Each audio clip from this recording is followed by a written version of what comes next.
Eu acho que, sem dúvida, a internet ela abre um novo terreno de difusão de informações, de disputa de posições, de opiniões, e isso é algo muito positivo. Independente se tem fake news, independente de se tem isso, eu acho muito positivo. Isso é um dado importante que tem nessas eleições. Já teve nas últimas eleições, por exemplo, na eleição da Dilma. A internet jogou um papel também extremamente importante. Mas essa questão de que a televisão está deixando de ter importância, que eu vejo algumas pessoas dizerem, a televisão está deixando de ter importância, e aí citam o caso do Alckmin como um exemplo, isso é relativo. Eu acho que o Alckmin não foi a televisão que matou o Alckmin. O que matou o Alckmin é que a imagem dele está absolutamente associada à do Temer. E ele não conseguiu se levantar. Vou dar um exemplo. Em 1989, na eleição de 89, o doutor Ulisses Guimarães, presidente do PMDB, o senhor Diretas, que tinha sido líder da campanha pelas diretas, tinha sido presidente da Assembleia Constituinte, que em 88 tinha dado a Constituição Cidadã ao país, ele tinha também, como o Temer agora, um latifúndio televisivo. E ele teve 4,5% dos votos. Por quê? Porque a imagem dele estava indissoluvelmente ligada à imagem do Sarney. Da mesma forma que a do Temer, do Alckmin agora está ligada ao Temer. Então eu acho o seguinte, isso não é um problema de plataforma, isso é um problema da política. Entende? O que lá atrás mostrou? Que o Sarney era o pior cabo eleitoral que podia haver. O que agora mostrou? Que o Temer era o pior cabo eleitoral. Quem é que cresceu?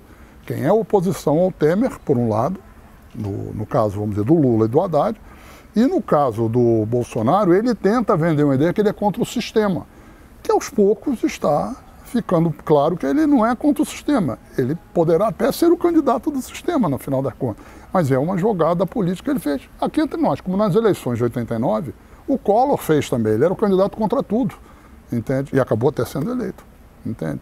Isso nos momentos de crise, nos momentos de grande confusão, muitas vezes é o terreno fértil para os salvadores da pátria, os aproveitadores, entende? Por exemplo, em momentos de muita inflação, como foi o caso da eleição do Collor, elegeram o Collor, o cabo Hitler se elegeu chanceler do Reich, acabou lá por causa da inflação, entende? Quer dizer, e agora essa confusão que os golpistas produziram no país, desmonte da economia, o desmonte da soberania, o desmonte dos direitos, o Brasil sendo jogado no ralo, isso criou um ambiente para parecer também salvadores da pátria. Eu acredito que, felizmente, eles serão derrotados. Mas é o que eles tentaram mais uma vez, como já tentaram com Jânio Quadros, se deram bem, já tentaram com Collor, se deram bem. Eu acho que dessa vez podem ser que tentem com Bolsonaro e eu espero que se deem mal. Isso a gente saber como vai, porque a internet é uma coisa relativamente recente.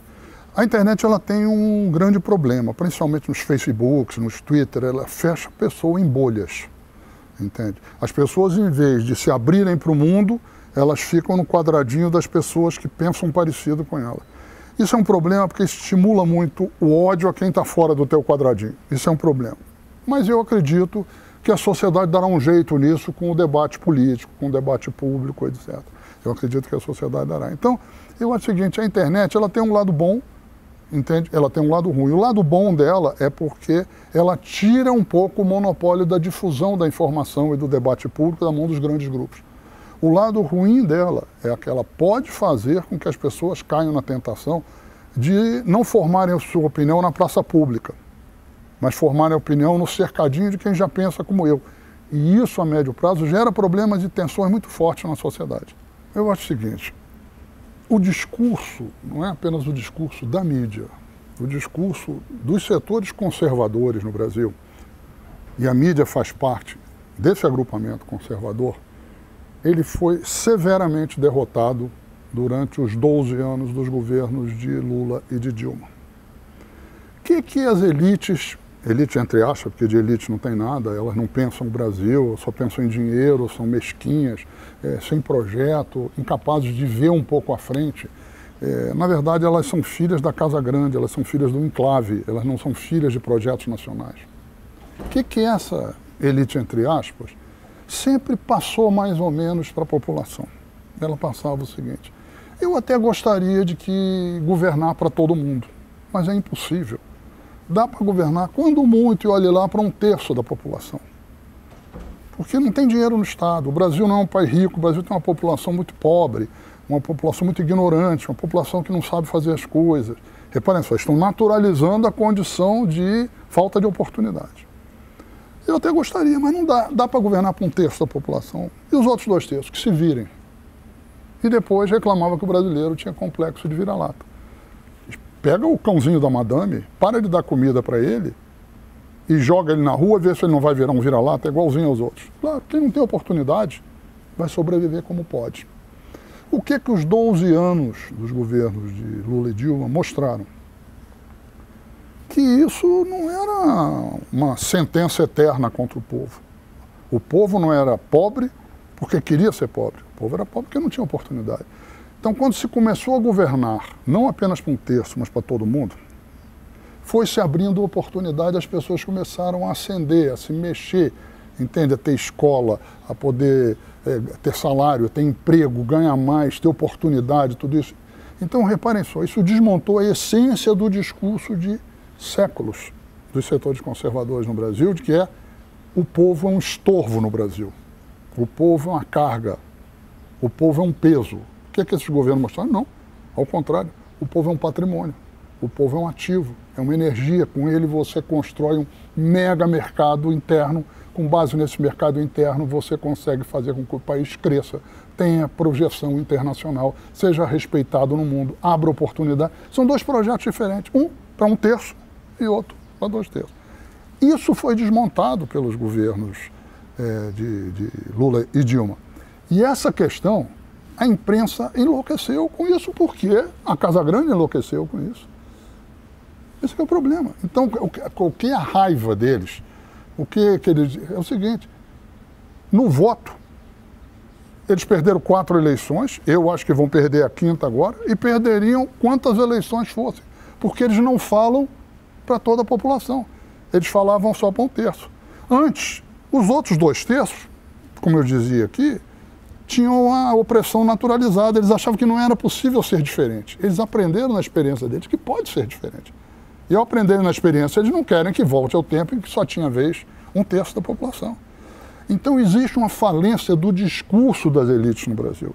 Se as nossas elites fossem elites, sem aspas, se elas tivessem um projeto nacional, elas olhavam e diziam assim, está na hora de cair a minha ficha. E eu entender que eu tenho que fazer a disputa, não querendo tirar escola, oportunidade, emprego, etc. das pessoas, mas procurando ajeitar meu programa político a coisas novas. Não. Qual foi o discurso dos últimos anos todos? Isso não cabe no orçamento, isso não cabe no Brasil, e o povo tem a experiência que cabia no orçamento, cabia no Brasil. Então, a mídia ela tem um enorme problema, que é o seguinte, ela fala para a minoria da população. E a maior parte da população começou a perceber isso. Daí o problema que ela vive hoje. É um problema, entende? Por que foi tão difícil enfrentar o problema? Porque não é um problema que está no cotidiano das pessoas. É a mesma coisa que a reforma política. Por que não enfrentou? Não está no cotidiano das pessoas. Agora, emprego estava no cotidiano das pessoas, escola estava no cotidiano das pessoas, saúde estava no cotidiano das pessoas, salário estava. Então, essas coisas que estavam no cotidiano das pessoas, isso foi possível enfrentar. E isso criou condições de fortalecimento de um campo político que permitiria a eles enfrentar outras questões. Entende? Então, a política não é uma coisa, eu levanto e saio batendo em tudo, ou saio fazendo tudo, porque ninguém faz tudo. A gente faz aquilo que pode fazer, preparando já na frente para alguma coisa que você vá poder fazer depois, entende? Eu acho que isso foi o que foi feito. Então, não é uma coisa, a questão da mídia não é uma coisa que as pessoas sentem no seu dia a dia. Elas sentem indiretamente, ficam incomodadas, mas elas não acham que aquilo é crucial. Eu acho que o golpe e o desmonte de direitos que foi feito no Brasil, o desmonte de soberania que foi feito no Brasil, essa coisa terrível que foi o governo Temer, apoiado por todos eles golpistas, por PSDB, por DEM, MDB, PP, PE, toda, entende? Bolsonaro, todos eles votaram nisso e fizeram. Eles estão com esse passivo monumental na mão, entende? Isso é um problema para eles. Eu acho que a população percebeu entende que a questão da mídia não é uma questão mais presente na vida dela que ela imaginava. Porque ela viu que a mídia comandou o golpe. Comandou o golpe e foi quem foi dando o tempo todo a pressão, a temperatura, de como tinha que ser, puxa para cá, puxa para lá, etc. e tal. Quer dizer, eles não têm voto. Repara só, como é que eles disputam? Como é que o Alckmin vai disputar uma presidência defendendo o governo do Temer? Ele não pode, ele tem que esconder o governo do Temer.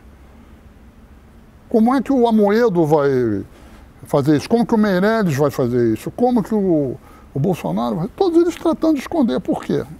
Porque se eles disserem o que tem é que tirar direito trabalhista, acabar com a Previdência, tem que tirar do orçamento, durante 20 anos não vai ter investimento em educação, saúde, ele não chega na esquina na eleição. Então, com a eleição, na hora de disputar o voto, eles são sem voto. Eles não têm voto. Por quê? Porque a população teve a experiência de que é possível uma vida melhor. E isso, a experiência das pessoas na política é o fator mais determinante que tem. Isso pesa muito mais do que manchete de jornal, chamada do Jornal Nacional. Mas o que pesa é o seguinte: a minha vida melhorou, a minha vida piorou, eu acho que é possível, acho que não é possível. O povo brasileiro amadureceu na política. Complexo, nós trabalhamos com a mídia o tempo todo, fazendo carga, fazendo pressão, mas pessoalmente, eu acredito que nós vamos reconquistar a democracia e que eles sofrerão uma derrota, não apenas eleitoral, uma consolidação de uma reforma política. Se eles vão para o fascismo, eu não tenho dúvida nenhuma de que o governo Temer fez desde o primeiro momento foi procurar destruir a EBC enquanto uma empresa de comunicação pública. Ele tentou transformar a EBC numa empresa de comunicação do governo dele.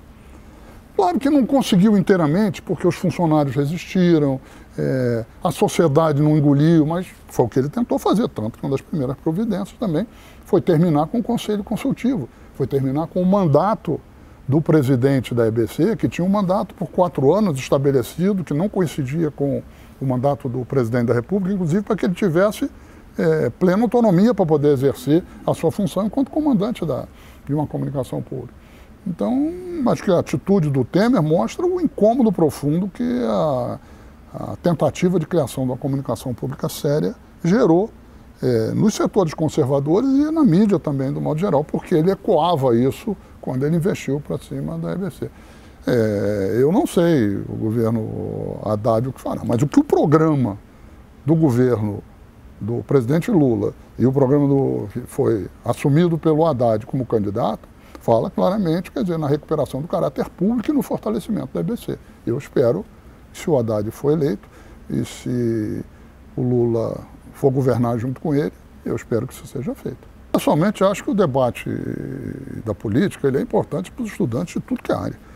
Entende? De comunicação, mas também para o estudante de engenharia, para o estudante de química, para o estudante de biologia. Ou seja, porque é importante para o cidadão. Quer dizer, cada um de nós vai escolher profissões, a vida vai nos levar para caminhos, entende, profissionais, mas independente disso, nós somos cidadãos. Quer dizer, como cidadãos, nós somos responsáveis por aquilo que acontece de bom e o que acontece de ruim na nossa sociedade. Quer dizer, e para isso, para a gente ser capaz de optar, a gente precisa entender que a política é algo importantíssimo no país. Não é à toa que as forças que deram o golpe, elas tentam desmoralizar a política para dizer, não, política é uma nojeira. Sempre que eles dizem que a política é uma nojeira, se afasta da política, pode estar certo o seguinte: tem alguém que continua fazendo política onde sempre teve, dentro do poder. E isso são as forças conservadoras que dominam no aparelho de Estado.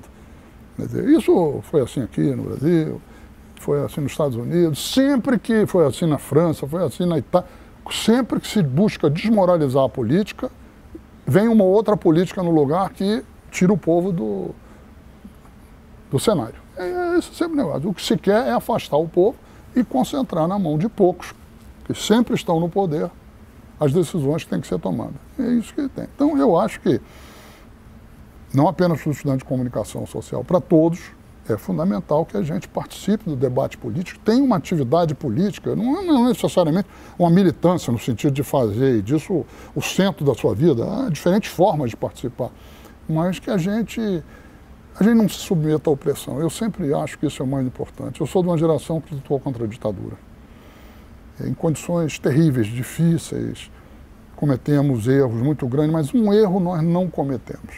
E eu acho que isso talvez seja o maior patrimônio que nós tivemos para nós, da nossa geração, e que nós transmitimos para as gerações diferentes. Jamais se submeta à opressão. Lute contra a opressão. Ah, vai errar, e daí? Eu prefiro errar lutando, entende, do que errar quietinho em casa. Entende? Então tem que lutar, tem que fazer coisas, tem que mobilizar e entender que a gente também não faz nada sozinho. Sempre precisa fazer, reunindo pessoas, juntando gente, aprendendo com os outros, ensinando aos outros. Ou seja, a política é uma atividade coletiva, entende?